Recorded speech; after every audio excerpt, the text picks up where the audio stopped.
Hi guys, Michael Moore here again for Third Thursday at the San Francisco Design Center. As you know, we're taking one Thursday a month to introduce you to some of the people and places and things that are going on at the Design Center. Today I am here with Natalie Mize from the Natalie Mize Collective, and Natalie is one of our newest members of the Design Center community. So why don't you tell us a little bit about yourself and what you do here? So I have been affiliated with the Design Center for probably over 25 years, working for various showrooms. And during the pandemic, I was approached there were some lines looking for representation. And, I decided to do it. It's something I always wanted to do. And I also got to work with some fabulous partners I used to work with previously. And then, so that's how it started. And then this past January, I decided to get a small space at the Design Center. Yeah, and we're excited to have you here. I know you've offered to talk to us today about something that is really top of mind for a lot of people in our industry, and that is ecological responsibility and sustainability. And I know that you work with a line or two that has some pretty interesting things going on in that arena. So would you like to tell us about that?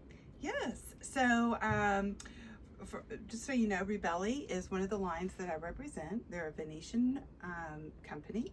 They have their own mill. They have a mill out in Cucciago, which is just outside of Como, and they're really trying to incorporate sustainability and consider things revolving sustainability into their manufacturing. They've come up with several different things that I thought I would share with you today. The first one is a new yarn that they have started producing within the mill. So when you are weaving, the loom has waste after it's taken off. So there's this, it's called the counter tape, and that is what actually holds the weft in place. So when you take it off the loom, there's all this waste, which I've got an example here that I can show you. So this is the tape that is usually would have just been wasted. But so what Rubelli's tried to do is they have decided to turn this into a new yarn.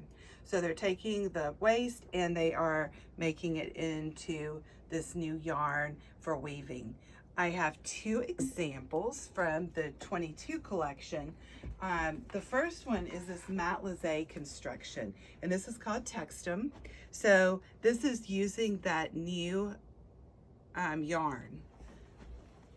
We also have Nexus, and this is also from that new yarn from the waste from the loom. So two new fabrics for that. The other thing that they have decided to, they're looking for new ways to use products that are out there. So one is the castor bean. And the castor bean, this is, it's extract from the castor bean. And what's nice about this is it still has this nice touch and glamour and performance, but it's respecting the environment. So from that, from the collection from 21, they came out with 5 new fabrics using this product. So this is the first one, Cuba Libre. And then we have Java, which I'll open up. So you can see it really has the glamour that you expect and the performance from Rubelli. It looks super luxe. It does, doesn't it? Yeah. So this is Java. So it's nice you'll be able to be ecologically responsible and not lose any of that like luxuriousness and like exactly glamour that your clients are looking for. Exactly. So this is Martinique. Oh, that's really pretty. And then this one has a really soft hand to it. This is called Lollipop. This was actually inspired by the canals of Venice. And so if you want to feel it, it just has a really nice hand to it, very luxurious as well. Really does. And so this is also from the yarn made from castor beans. That's fascinating. And then didn't you tell me also that they're also trying to reduce their water use in their mills as well? So that is with the castor bean. So the castor bean also, it does not use water. So there's not much water, and it's also, it doesn't take away from land that's used for farming for food products. But Rubelli is doing, there's two things that there's two types of certification. They're also certifying their mill. One is called the Okio-Tex, and that is in regards to humans, so low VOC. So it's not releasing harmful